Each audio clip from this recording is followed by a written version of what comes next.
Kita punya agenda yang pertama untuk pemeliharaan situs sejarah di Desa Bandrung dan juga sekitarnya.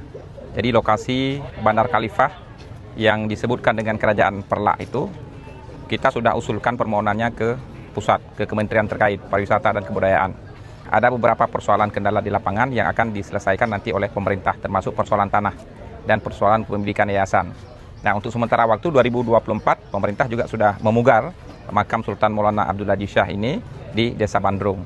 Nah, termasuk lokasi yang di Bandrung ini juga nanti pengembangannya akan kita lakukan.